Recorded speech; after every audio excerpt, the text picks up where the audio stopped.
Kalau menurut catatan yang ada, data gitu ya, secara umum diperkirakan sekitar 3.000-an gitu total gitu ya. Tapi setiap tahun kita bekerja sama dengan pemerintah daerah melakukan penetapan gitu dari sekian banyak itu yang kemudian kita anggap sebagai warisan budaya tak benda nasional.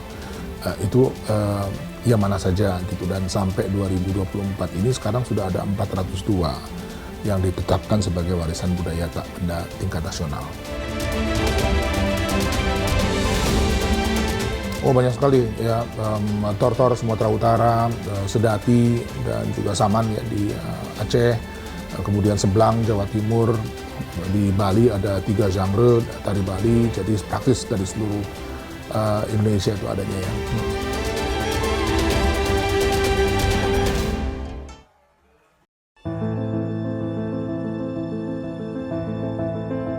Ada beberapa, dan itu biasanya terkait dengan keberadaan para pelakunya ya. Di Sulawesi Selatan tuh ya ada sejumlah ekspresi tari yang betul-betul orangnya tuh tinggal satu gitu ya. Jadi kita juga menghadapi problem regenerasi ya, dan itu biasanya adalah tantangan yang paling besar. Mengapa? Karena belum tentu anak-anak muda dari daerah yang bersangkutan itu juga tertarik ya untuk melanjutkan, ataupun kalau misalnya mengetahui keberadaannya ya biasanya alasan waktu dan juga punya ketertarikan lain ya. Jadi mungkin yang datang dari luar itu jauh lebih jauh lebih mempesona gitu ya, sehingga mereka jauh lebih tertarik untuk ikut mempelajari yang baru datang dari tempat lain daripada dari daerahnya sendiri.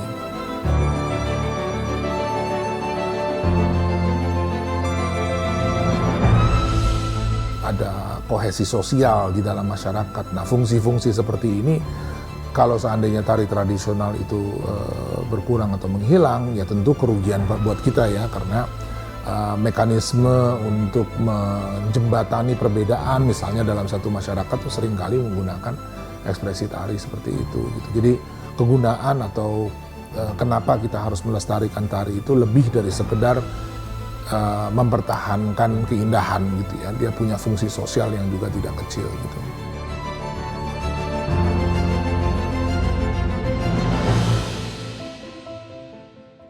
Kita ada 3 langkah mendasar ya di dalam pelestarian kebudayaan, yaitu pelindungan, pengembangan, dan pemanfaatan. Nah, kita mulai dari pelindungan itu yang paling mendasar tuh sebetulnya adalah mendokumentasi ya. Jadi berapa banyak tari tradisional yang sekarang ini ada, apa saja, di mana, apakah pelakunya masih ada, dan seterusnya. Jadi itu pekerjaan yang paling fundamental gitu.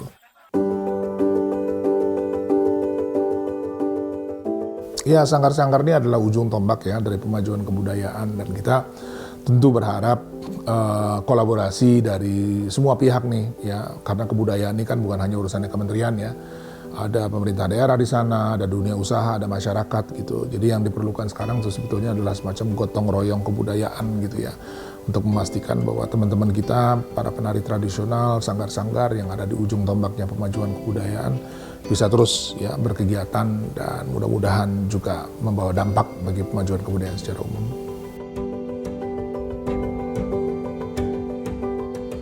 Kalau sanggar itu kan adalah basis ya, disinilah para penari pada awalnya digembleng gitu. Nah, agar dia bisa berkelanjutan ya memang dia harus punya kegiatan pertunjukan yang sifatnya rutin.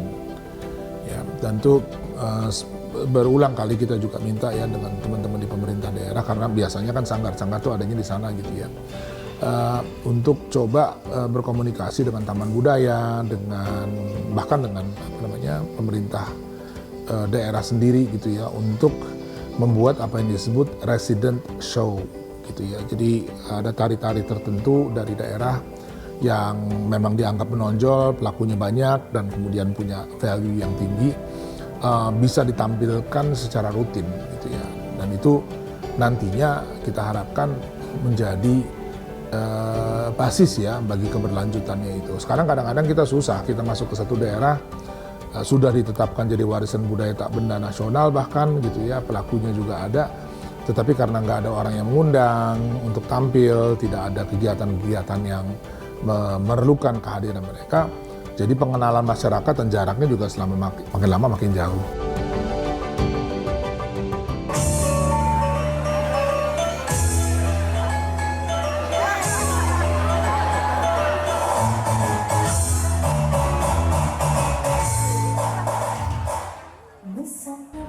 kementerian, terutama boleh saya sebut Kementerian Pendidikan dan Kebudayaan, dalam hal ini Direktorat Kebudayaan, itu betul-betul hadir loh Mbak di 3, 4, 5 tahun terakhir ini.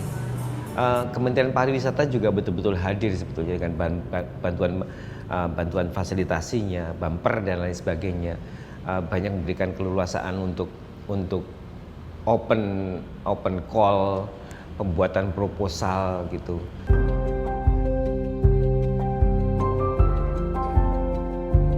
Tapi sekarang ini gelontoran bukan uang ya, tapi gelontoran kesempatan untuk bisa open call, open audisi, open proposal, mengirimkan proposal dan dikurasi dan kemudian dipilih dan benar-benar disupport.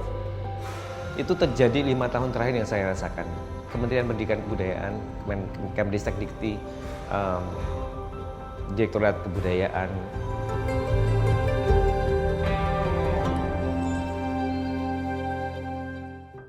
Melalui kegiatan yang dipersering tadi ya, membuat resident show, membuat banyak kegiatan yang melibatkan para penari tradisional ini, harapannya akan jauh lebih bisa sustainable gitu.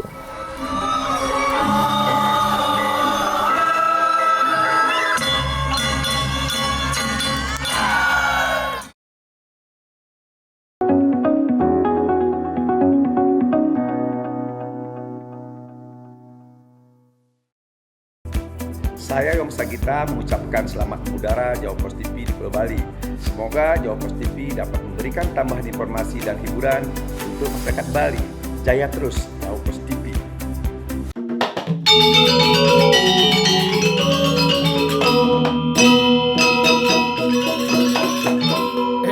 Ngut cai kijo nih ngojek bintit caro anak super sibuk duen. Biasa man, dicang ke kantor kepala desa man, mumpung lewat. Memangnya ada pembagian beras raskin win jani nengut. Waduh, isin polon mana jek pragat bantuan duen. Ngenawang, apang waktu sing ketinggalan kereta. We man, ingetang tanggal 27 November ini man akan dilaksanakan Pilkada 2024 secara serentak. Memilih Bupati dan Wakil Bupati Tabanan dan memilih Gubernur dan Wakil Gubernur Bali. Weh, hadi mebeh jak bongol kuping waulian sewai uyak pil duen. Hadi gitu. Pilpres, pilgub, pilkada, jak pil duen dan lima kacaan. Adopis nih nengut.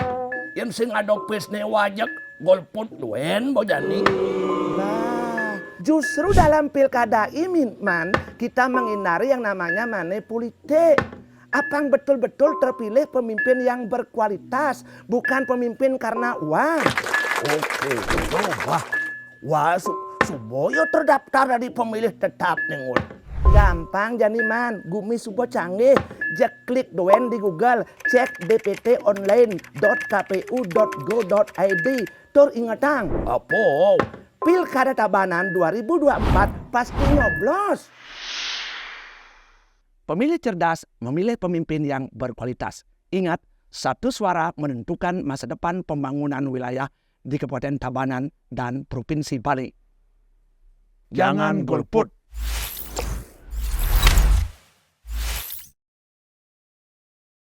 Kalau kita tanya bahwa pembentukan remaja tangguh itu bersih ada jawabannya.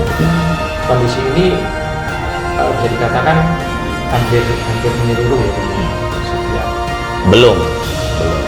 Namun dalam perkembangan regulasi. Halo pemirsa Jawa Post TV, kembali lagi bersama program Up Close with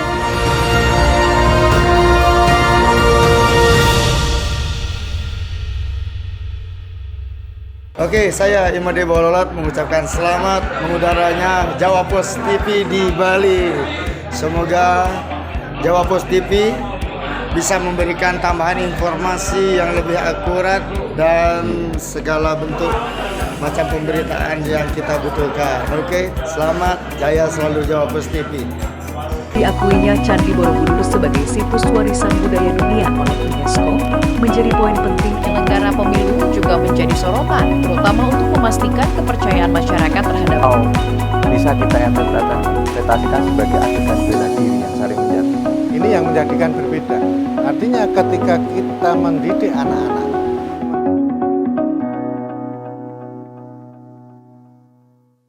Om Swastiastu, saya Cikek Bulan dari Nata Suara Production penyanyi Koplo Bali mengucapkan selamat mengudara Jawa Pos TV di Pulau Bali. Semoga Jawa Pos TV dapat memberikan tambahan informasi dan juga hiburan untuk masyarakat Bali.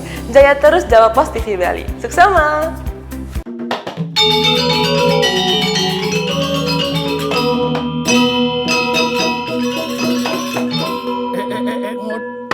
Jaiki joni ngojek bintit caro anak super sibuk duen. Biasa man, dicang ke kantor kepala desa man, mumpung lewat. Memangnya ada pembagian beras raskin win jani nengot. Waduh, isin polon mana jek pragat bantuan duen. Ngenawang, apang waktu sing ketinggalan kereta. Man, ingetang tanggal 27 November ini man akan dilaksanakan Pilkada 2024 secara serentak. Memilih Bupati dan Wakil Bupati Tabanan dan memilih Gubernur dan Wakil Gubernur Bali. Weh, hadi mebeh jak bongol kuping waulian sewai uyak pil duen. Hadi gitu. Pilpres, pilgub, pilkada, jak pil duen dan lima kacaan. Adopis nih nengut. Yang sing adopis nih wajak golput duen bojani. Nah, justru dalam pilkada ini man kita menghindari yang namanya politik. Apang betul-betul terpilih pemimpin yang berkualitas, bukan pemimpin karena uang. Oke, wah, Suboyo terdaftar dari pemilih tetap nengut. Gampang jani man, gumi Subo canggih. Jak klik doen di Google, cek dpt.online.kpu.go.id. Tur ingetang, apa? Pilkada Tabanan 2024 pasti nyoblos. Pemilih cerdas memilih pemimpin yang berkualitas. Ingat, satu suara menentukan masa depan pembangunan wilayah di Kabupaten Tabanan dan Provinsi Bali. Jangan golput.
Jadi pemerintah Provinsi Bali menyadari betul potensi Bali itu adalah seni budaya.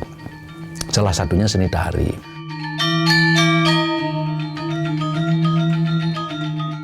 Oleh sebab itu berbagai upaya kita lakukan untuk bisa merawat, kemudian melestarikan, menguatkan dan memajukan gitu. Dari zaman ke zaman ya kita sudah melaksanakan kegiatan-kegiatan, salah satunya Pesta Kesenian Bali sudah mulai tahun 1979 ya, yang diinisiasi oleh Gubernur Profesor Dr. Ido Bagus Mandra waktu itu, dan sampai sekarang berjalan. Ini kan salah satu upaya ataupun sarana untuk pelestarian seni-seni tradisi. Karena Pesta Kesenian Bali ini memang betul-betul kita fokuskan untuk menguatkan dan memajukan seni tradisi. Kemudian di era kepemimpinan selanjutnya, seni budaya ini termasuk seni tari juga tetap menjadi fokus pembangunan Bali. Bahkan kita pembangunan Bali itu kebudayaan itu menjadikan hulunya. Kemudian pemerintah berganti juga, syukur sekali Bali ini memiliki pemimpin yang selalu komit untuk memajukan budaya.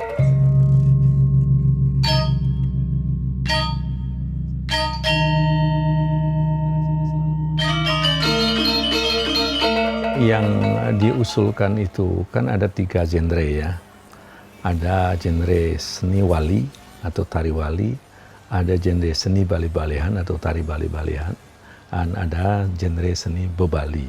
Jadi wali, bebali, bali-balihan yang menunjukkan tingkat kesakralannya dari yang paling sakral, kemudian yang sakral kedua, dan yang juga masih religius tapi bisa dipertunjukkan secara bebas. Nah, jadi dengan begitu, maka dalam pengusulan ini kita tim di Bali mengusulkan supaya ketiga genre ini diwakili oleh masing-masing 3 tarian. Nah, jadi dengan begitu pemerintah sudah membentengi, sudah memberikan semacam perlindungan terhadap penggunaan dari tari-tarian ini. Dan itu terus didorong dan terus diingatkan, terus disosialisasikan ke masyarakat. Dan ini sudah menjadi semacam kesepakatan masyarakat umum di Bali bahwa tarian-tarian ini hanya boleh digunakan untuk ini. Gitu. Jadi yang wali hanya untuk upacara, yang bebali untuk sebagai pelengkap, yang bali-balihan bisa lebih terbuka.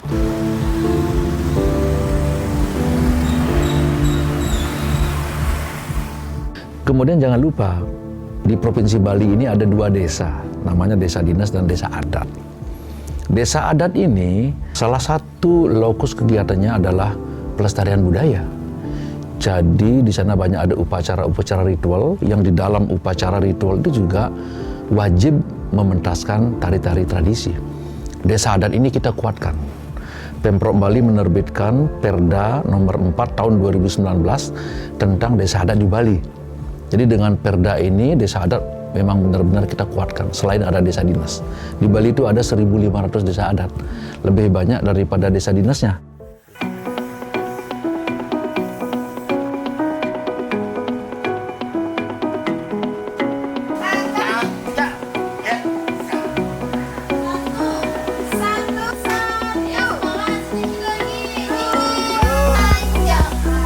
Di Kota Denpasar ini sanggar-sanggar tari itu sangat diperhatikan.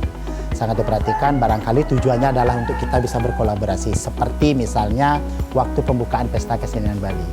Jadi murid kami di sini sebanyak 20 orang terlibat di dalam pembukaan Pesta Kesenian Bali. Itu adalah di bawah Dinas Kebudayaan Kota Denpasar. Kemudian kami juga menerima atau berkolaborasi dengan masyarakat-masyarakat yang ada di Bali. Seperti misalnya pada saat ada upacara besar di Pura Batur, itu adalah salah satu pura yang besar juga di Bali. Jadi kami diundang untuk ngayah ke sana. Om Swastiastu. Perkenalkan, nama saya Nyoman Ananta Arya Saputra. Saya umur 11 tahun.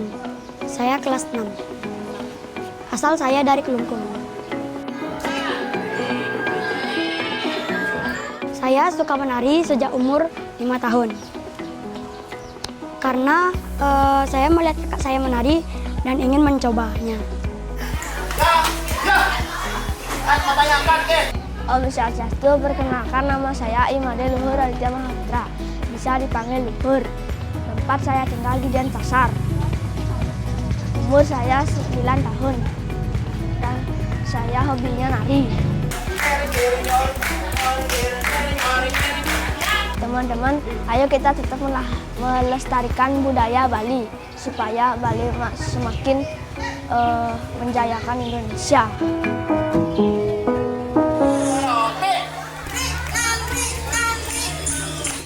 Nah, kalau di Bali itu memang pendirian sanggar itu justru sebelum ada satuan pendidikan formal. Jadi belum ada akademi seni tari atau juga sekolah tinggi atau kemudian menjadi institut seni. Itu sanggar lebih dulu eksis. Jadi sanggar justru tempaan pertama untuk pewarisan kebudayaan. Nah, tentu di induknya adalah desa adat. Jadi desa adat pasti membangun aktivitas terkait pewarisan seni budaya, terutama seni-seni yang bersifat wali atau sakral. Nah kemudian di hilirnya, di pelemahan atau di wilayah desa adat dibangun sanggar-sanggar yang dikelola oleh seniman atau juga oleh masyarakat secara terstruktur.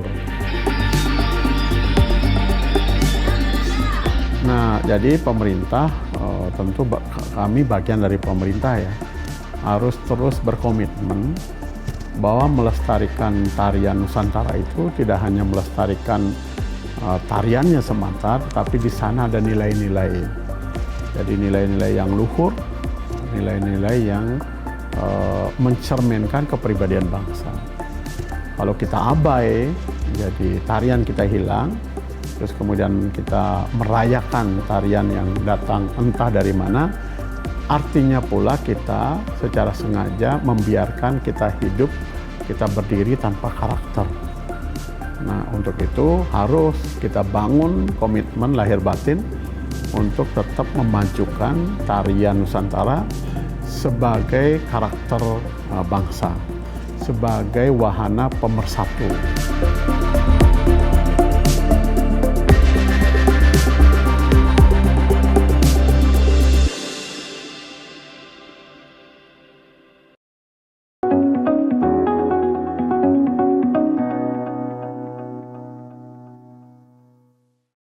Asal dari mana? Kalau untuk asal, saya aslinya dari Gianyar, Pak. Villa atau properti di Bali ini seperti apa sih sekarang? Ya, kalau tren secara desain ya, Pak ya. Ini super luar biasa. Super luar biasa, gede banget. Biasa saya ini kembali bersama saya Novara Krisna di acara Ngopi Bali, ngobrol produktif inspiratif dari Bali.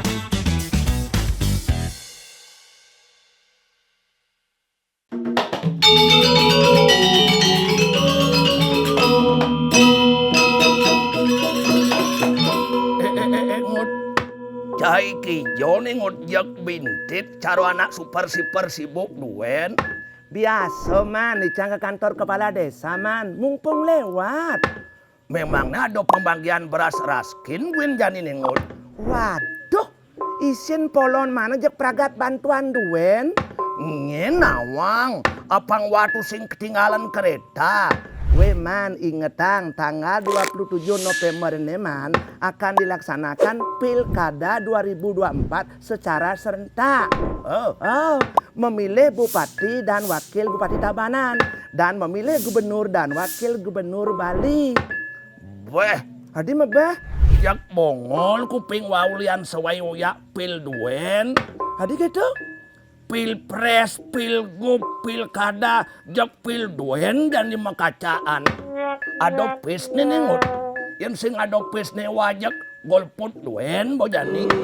Nah, justru dalam pilkada ini man kita menghindari yang namanya politik.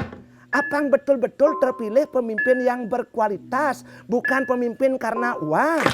Oke, wah, Suboyo terdaftar dari pemilih tetap nengut. Gampang jani man, gumi Subo canggih. Jak klik doen di Google, cek dptonline.kpu.go.id. Tur ingetang, apa? Pilkada Tabanan 2024 pasti nyoblos. Pemilih cerdas memilih pemimpin yang berkualitas. Ingat, satu suara menentukan masa depan pembangunan wilayah di Kabupaten Tabanan dan Provinsi Bali. Jangan golput.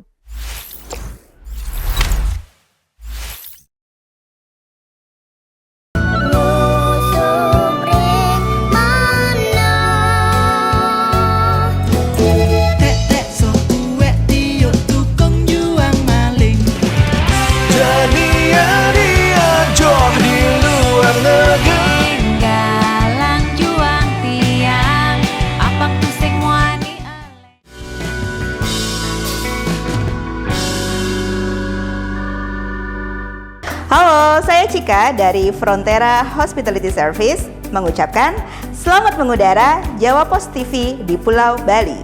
Semoga Jawa Post TV dapat memberikan tambahan informasi dan hiburan untuk masyarakat Bali. Jaya terus Jawa Post TV Bali.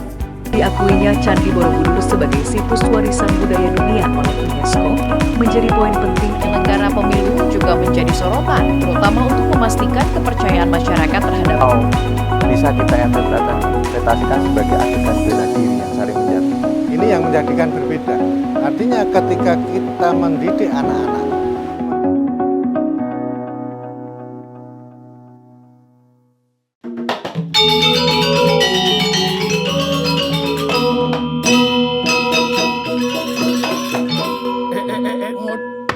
Caiki Joni ngojek bintit caro anak super sibuk duen. Biasa man, dicang ke kantor kepala desa man, mumpung lewat. Memangnya ada pembagian beras raskin win jani nengut. Waduh, isin polon mana jek pragat bantuan duen. Ngenawang, apang waktu sing ketinggalan kereta. We man ingetang tanggal 27 November ini man akan dilaksanakan Pilkada 2024 secara serentak. Memilih Bupati dan Wakil Bupati Tabanan dan memilih Gubernur dan Wakil Gubernur Bali. Weh, hadi mebeh jak bongol kuping waulian sewai uyak pil duen. Hadi gitu. Pilpres, pilgub, pilkada, jak pil duen dan lima kacaan. Adopis nih nengut. Yang sing adopis nih wajak golput duen bojani. Nah, justru dalam pilkada ini man kita menghindari yang namanya manipulite. Apang betul-betul terpilih pemimpin yang berkualitas, bukan pemimpin karena uang. Oke, wah, Suboyo terdaftar dari pemilih tetap nengut. Gampang jani man, gumi subo canggih. Jak klik doen di Google, cek dptonline.kpu.go.id. Tur ingetang, apa? Pilkada Tabanan 2024 pasti nyoblos. Pemilih cerdas memilih pemimpin yang berkualitas. Ingat, satu suara menentukan masa depan pembangunan wilayah di Kabupaten Tabanan dan Provinsi Bali. Jangan golput.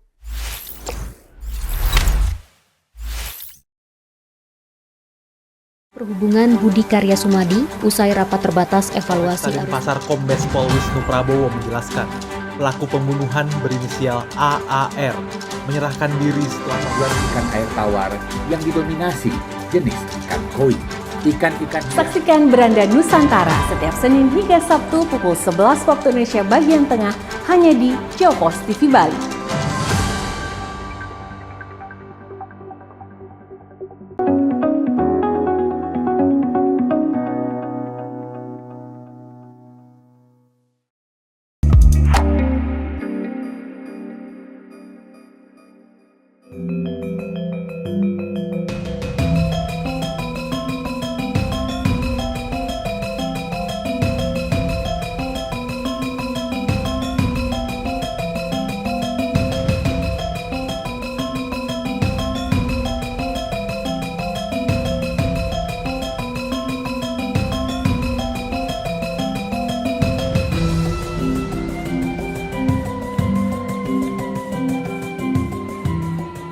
Namaku Ciara, aku umur 11 tahun, kelas 5 SD.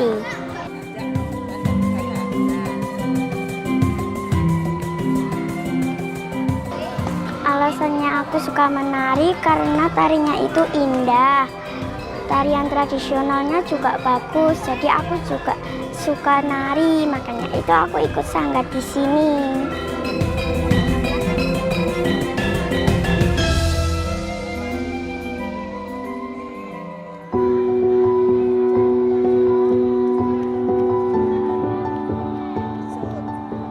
Perkenalkan, saya Ibu Sarwi yang mendirikan Sanggar Seni Sarwi Retno Budoyo.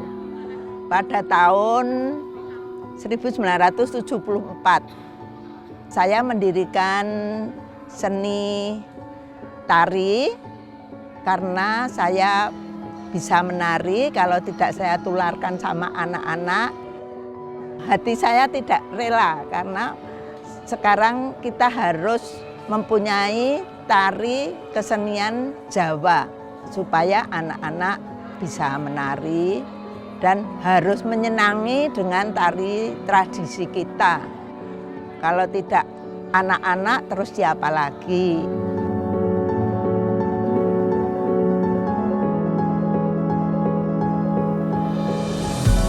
Kami kerjasama dengan Dinas Pariwisata, terus isi Surakarta. Terus kalau ada event-event kita disuruh menari itu anak-anak.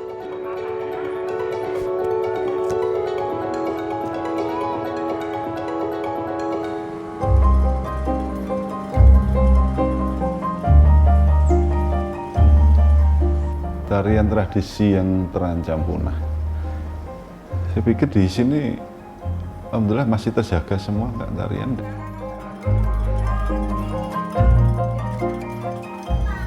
Kita ada 30-an sanggar tari yang efektif ya, yang kalau yang kecil-kecil pun banyak, bisa sampai hampir ratusan, tapi yang efektif sekitar 30-an. Dan untuk pembinaannya kita ada event-event tertentu yang kita khususkan untuk sanggar, misalnya yang Ramayana. Kita tambah yang kesenian tradisi yang kami letakkan di dalam Josuman. Kita ada tempat bagus di dalam Josuman itu.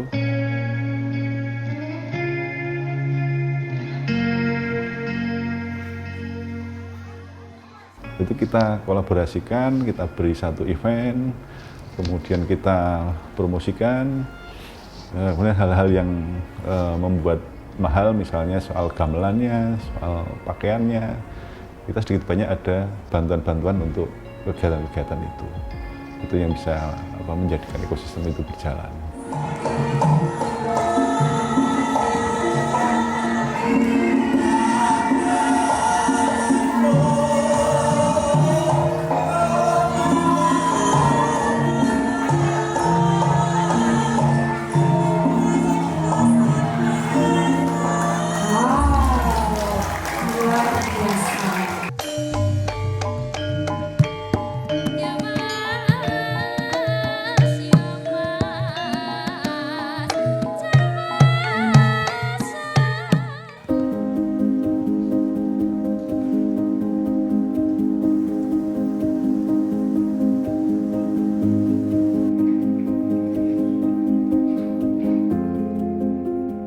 Yang pertama bahwa untuk kami, untuk kesenian daerah itu, kami ada masuk ke intra dan ekstra. Yang intra itu masuk ke mata pelajaran kesenian daerah. Yang ekstra juga ada beberapa mata pelajaran tambahan dari yang intra tadi. Jadi, dan banyak hampir seluruhnya deh sekolah-sekolah kami itu menyelenggarakan untuk tari dan karawitan. Kami SD ada 242, SMP ada 72.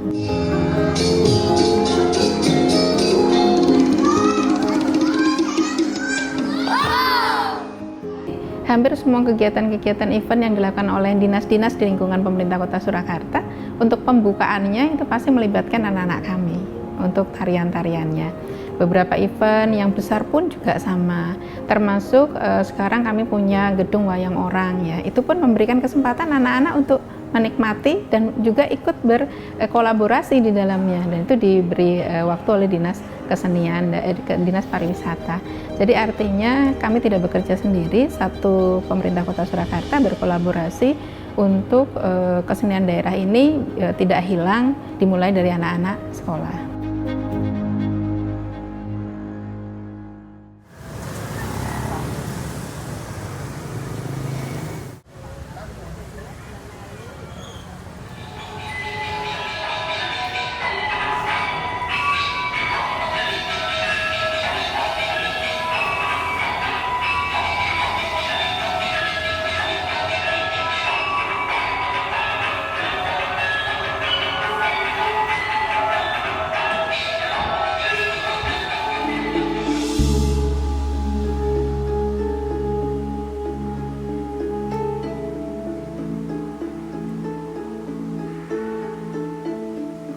Perkenalkan, nama saya Kenesih Kalia Kaldera Hananta dari kelas 7C dari SMP Negeri 4 Surakarta.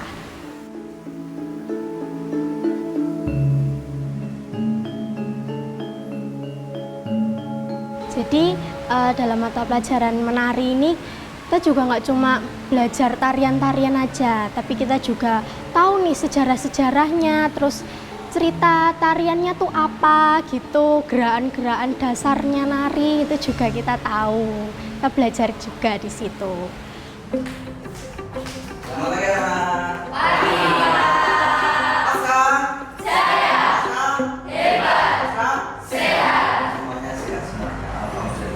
Selamat pagi hari ini. Kita akan melaksanakan pembelajaran mengenai seni tari. Saya menggunakan media pembelajaran dengan menggunakan video YouTube dan lain sebagainya. Kemudian teman-temannya juga sebagai tutor sebaya. Akhirnya yang sudah memiliki kemampuan fisik menari bisa di depan, bisa mengajari temannya. Kemudian saya berikan keleluasaan atau kemerdekaan untuk belajar. Ada materi di YouTube, bisa dilihat, bisa untuk sebagai media pembelajaran. Terima kasih.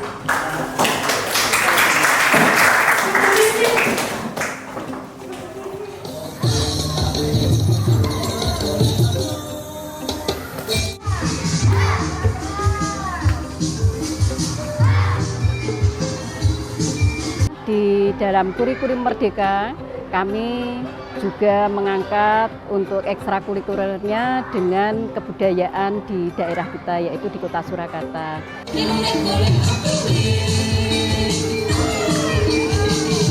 Untuk kita memberikan tari ini tradisional dengan tujuan anak itu biar karakternya itu lebih bagus lagi, disiplinnya, ya, karena kalau latihan itu kalau tidak didasari dengan disiplin pasti tidak akan bisa. Terus menyenangi kebudayaan, tujuannya itu.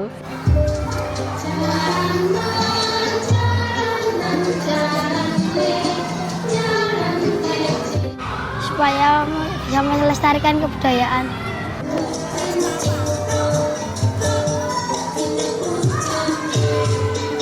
Aku nggak malu belajar menari karena menari itu keren.